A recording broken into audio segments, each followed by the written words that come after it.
Kira-kira gimana sih dok seseorang itu bisa sampai tertular TB? Langkah-langkah apa sih yang sudah ada di pemerintah nih yang mengatur apabila seseorang itu pekerjaan yang terkena TB itu apa yang mesti kita kerjakan? Jadi pasien-pasien yang nanti misalnya sudah pengobatan, kira-kira kapan tuh dok dia bisa kembali bekerja?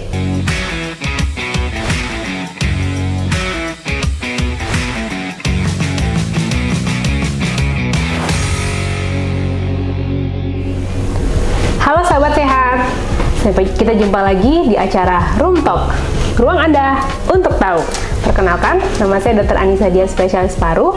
Hari ini kita akan membicarakan tentang tahukah kamu ada apa yang spesial di bulan Maret?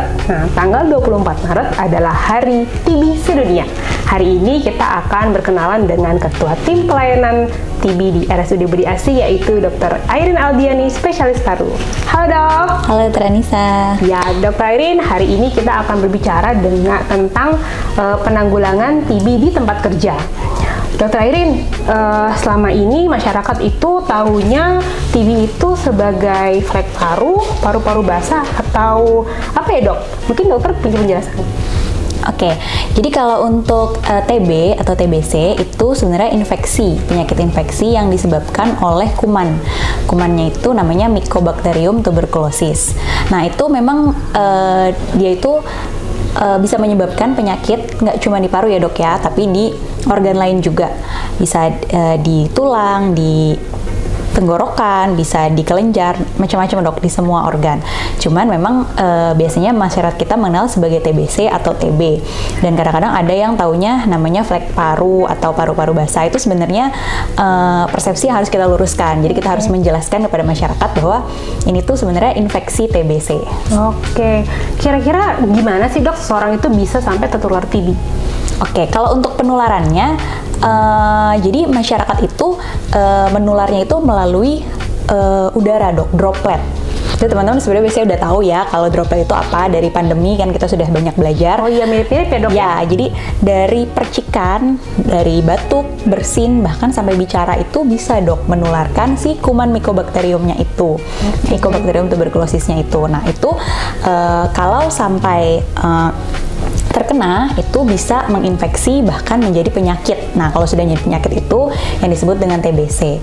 Nah, dia akan semakin tinggi resikonya kalau misalnya kita interaksi atau berkontaknya itu di ruangan yang tertutup, tidak ada ventilasi, atau juga ruangan yang lembab, yang kurang cahaya. Itu di situ kan kita tahu kuman tumbuh dengan subur ya.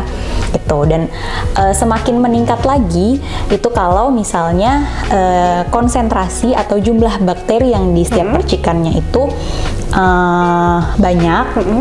Kemudian interaksi kita atau durasi kita berkontak itu lama, atau imunitas dari yang tidak terkenanya ini awalnya itu imunitasnya dia rendah. Nah itu semakin beresiko untuk terjadinya infeksinya. Oke dok, jelas sekali ya ternyata. Nah kira-kira dok, di mana aja sih kita bisa tertular dari infeksi TB ini? Apa di tempat umum, di mana gitu? Gimana dok? Oke, jadi penularan TBC itu nggak cuma di rumah. Jadi bisa kita terkena TBC itu di tempat-tempat seperti sekolah, tempat kerja itu juga bisa. Terus di tempat umum, kita ketemu di fasilitas umum itu bisa terkena. Jadi selama kita kontak, artinya kita yang tadi disebutkan itu, misalnya kita bicara ataupun batuk, bersin, nyanyi bareng, itu bisa dok ketularan infeksi TBC. Jadi kadang-kadang pasien suka datang, saya ketularan di mana ya dok? Nah itu pertanyaan yang sulit untuk dijelaskan karena kadang-kadang kita nggak tahu orang lain yang lagi bareng kita ini ada infeksinya atau enggak. Oke, jadi itulah mungkin pentingnya masker ya dok ya untuk mencegah penularan TB. Benar sekali dok, itu pelajaran penting dari pandemi ya dok. Oh iya, pakai masker. Oke, kalau misalnya kita tertular TB dari tempat kerja, kira-kira penanggulangannya apakah akan berbeda atau bagaimana ya dok? Kalau kita tertular dari tempat kerja dok, itu sebenarnya jadi kan kita kontak dengan teman ya, baik itu di dalam ruangan kantor maupun misalnya di sekeliling kantor, itu masih tetap kita sebut sebagai tempat bekerja.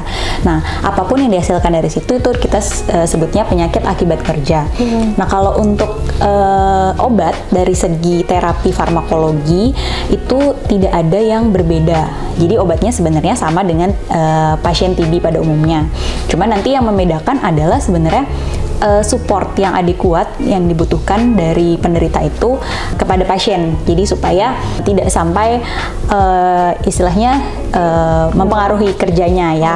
Itu. Jadi nanti di situ tempat-tempatnya untuk regulasi apakah pasien-pasien ini masih bisa terus tetap bekerja seperti itu, Dok. Nah itu, Dok, maksud saya kan sering kali nih di tempat kerja orang-orang merasa yang sakit TB itu seperti stigmanya itu negatif gitu loh, Dok. Maksudnya mereka seperti dikucilkan atau dianggap sumber penularan yang kayaknya tuh nggak bisa sembuh.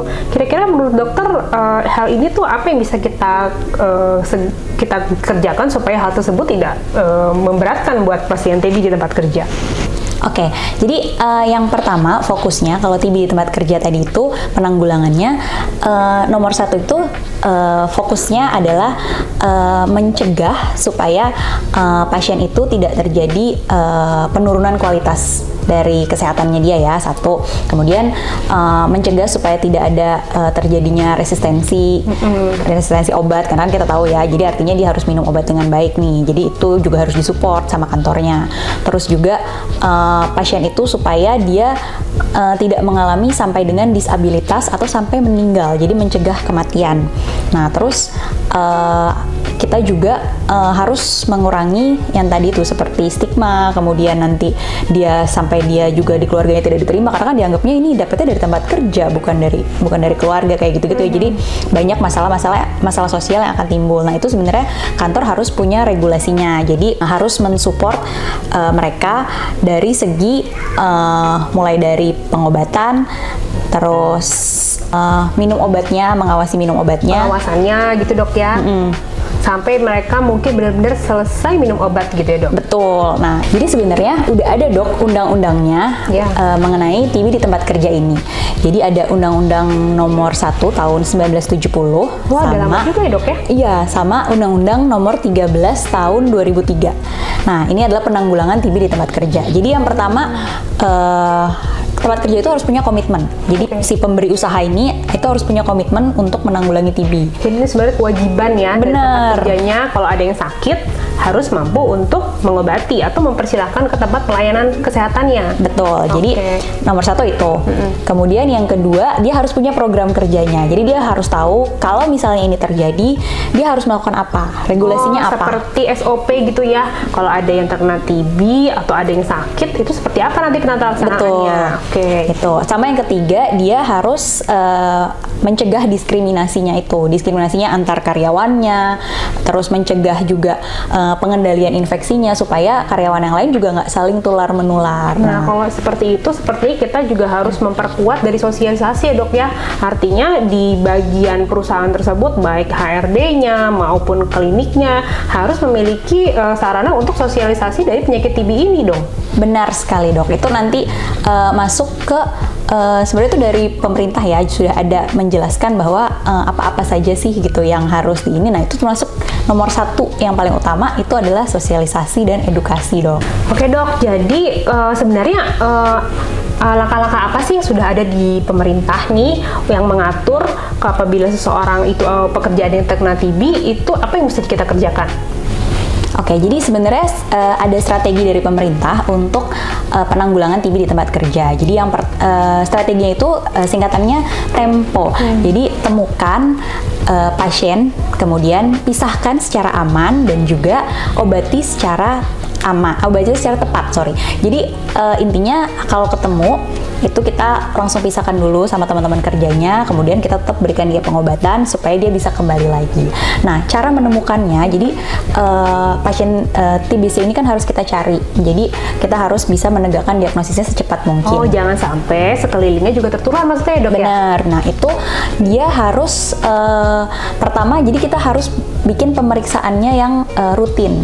Oke. Jadi mulai dari sebelum bekerja, pre-employment itu kita sudah harus periksakan MCU ya kalau orang-orang sering itulah mungkin bilangnya. gunanya teman-teman kalau misalnya mau bekerja itu kita lakukan medical check up dulu ya. Betul. Nah, terus kemudian periodic exam, artinya secara berkala kita juga melakukan pemeriksaan lagi pada karyawan-karyawan yang sudah ada. Oke. Kemudian kita juga sering lakukan kunjungan-kunjungan ke klinik perusahaan untuk melihat data-data pasien kayak gimana. Jadi itu kan kerjasama ya dengan K3-nya.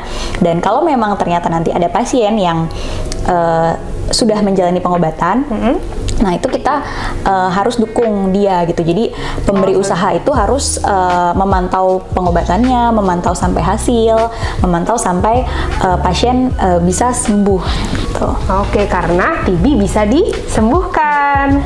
Oke dok, jadi pasien-pasien yang bekerja nih kan tentu saja dia mungkin punya hak dong dok ya untuk mendapatkan surat istirahat ya, mempunyai hak juga untuk istirahat selama mungkin awal-awal pengobatan ya dok ya. Jadi pasien-pasien yang nanti misalnya sudah pengobatan, kira-kira kapan tuh dok dia bisa kembali bekerja?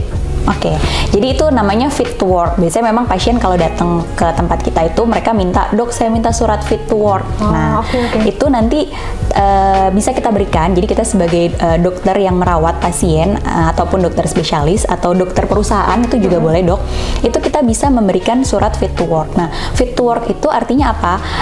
Kalau pada TBC itu ada beberapa yang diklasifikasikan dan dengan beberapa yang jelas dia minimal itu 2 minggu pertama dok.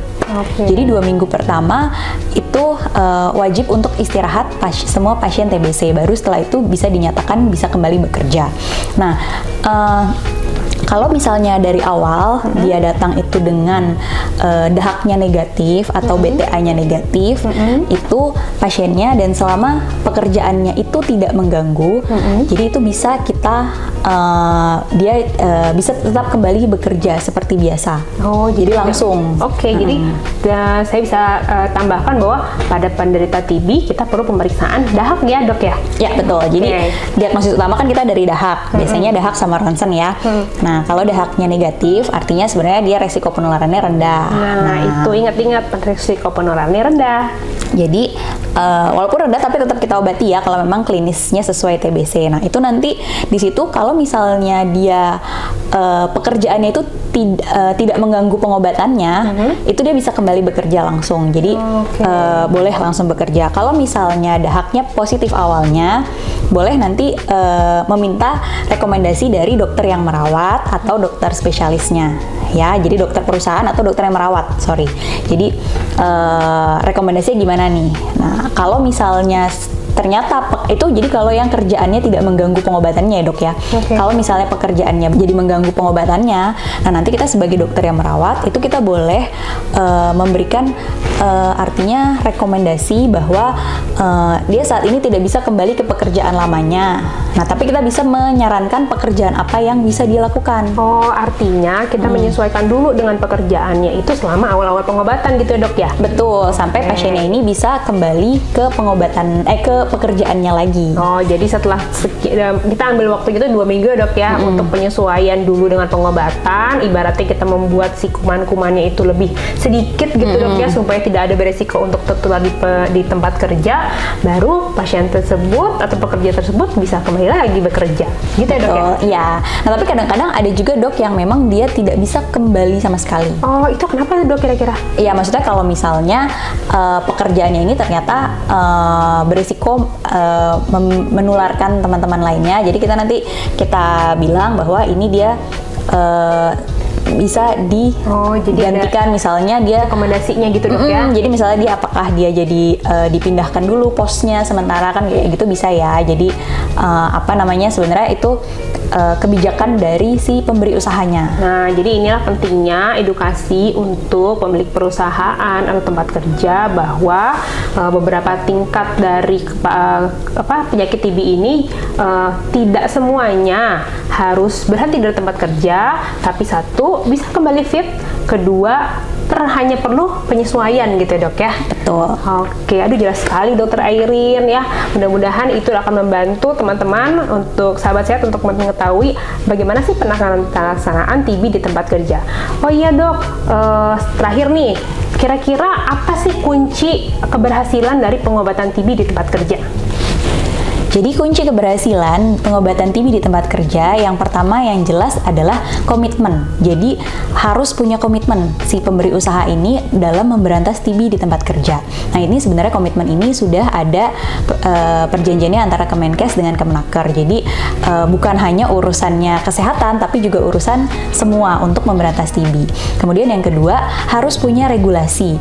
Jadi harus punya seperti tadi disebutkan SOP yang tepat dalam penanganan TB ini. Jadi mulai dari penemuan kasus sampai dengan pengobatan dan sampai keluar hasilnya gitu ya. Kemudian yang ketiga harus mengurangi diskriminasi, bahwa tidak boleh ada stigma-stigma antar karyawan untuk masalah TBC ini, apakah dia menular dan sebagainya. Dan yang terakhir harus ada kerjasama dari lintas sektor supaya keberhasilannya ini maksimal gitu. Jadi baik dari kesehatan maupun dari ketenaga kerjaannya. Oke, jelas sekali ya Dr. Airin ya. Artinya pekerja yang sehat tentu saja akan menguntungkan juga buat tempat bekerjanya. Oke dok, saya rasa itu cukup menjelaskan ya dok ya untuk memperingati Hari TB Sedunia kita di tanggal 24 Maret bulan ini.